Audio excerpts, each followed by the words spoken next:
hero who had a 22-year career in the U.S. Army. Lieutenant Colonel Alan West served in combat zones in Operation Desert Storm, Operation Iraqi Freedom. Please welcome former Congressmember Alan West. How y'all doing in Times Square? Hey, look at here. I'm not one of these highly educated, easily speaking, kind of intellectual guys. I'm a U.S. Army combat paratrooper. And this is what I want to say.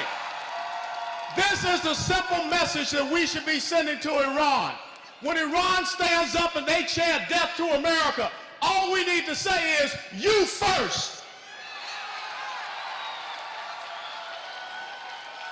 What message are we sending? What message are we sending when we sit down at the table with the #1 state sponsor of terrorism?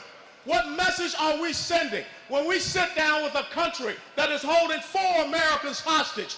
No different from the last time we had a weakling in the White House when we had 53 Americans being held hostage. What message do we send when we create this false narrative about either we sign this piece of paper that just the same meant nothing to Adolf Hitler, it means nothing to the Ayatollahs, or the only other alternative is to go to war? Well, let me tell you something.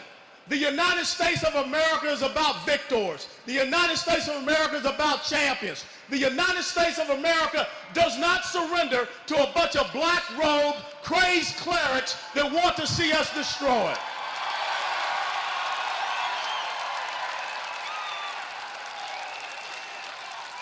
What does it say about us when we sit down and we sign an agreement with a country like Iran so that they can become an economic power, so that in 5 to 8 years, when the UN arms embargo is taken away, they can become a military power, and then in 10 to 15 years, they will become a nuclear power?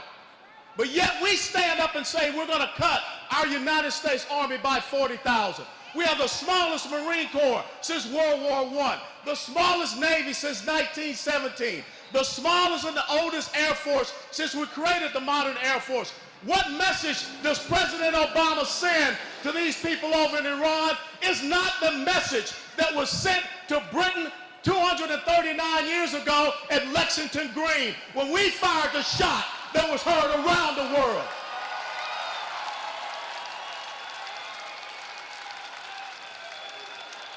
What message does it say to radical Islamic terrorists when we have people that go and kill our unarmed men and women at recruiting stations, at reserve component stations here in the United States of America, and we can't figure out if the kid was depressed, if the kid was on drugs? Well, hell no, he was a dadgum terrorist. That's what he was.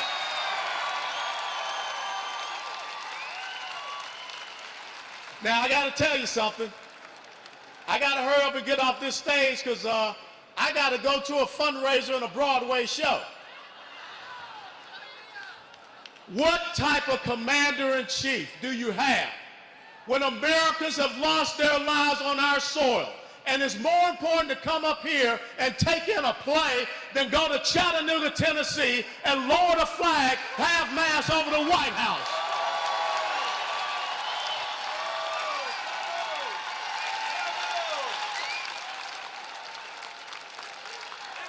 It's very simple, ladies and gentlemen. Alexander the Great had a fantastic quote, and he said, "I would not fear an army of lions if they were led by sheep, but I would fear an army of sheep if they were to be led by a lion." This great nation is a nation of lions that is currently being led by the greatest of sheep that we have ever seen in our 239 years of existence. How dare Barack Obama, how dare John Kerry, how dare Valerie Jarrett, or any of these other charlatans that occupy Washington, D.C., surrender this great constitutional republic to the Republic of Iran. Ladies and gentlemen, it was said in December 1775 by Thomas Paine that these are the times that try men's souls, that the sunshine patriot and the summer soldier will shrink from his duties. But to those who will make a stand, those of you that are here in Times Square, you will deserve the love and admiration of all men and women. Ladies and gentlemen, it's not over.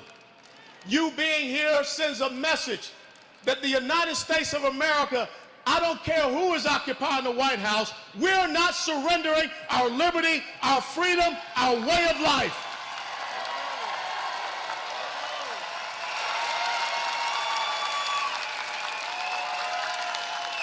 I want President Barack Obama to know one thing. You may say that you have done something that no one else has ever done. You know why no one else has ever done it? Because it's a damn stupid thing that you just did.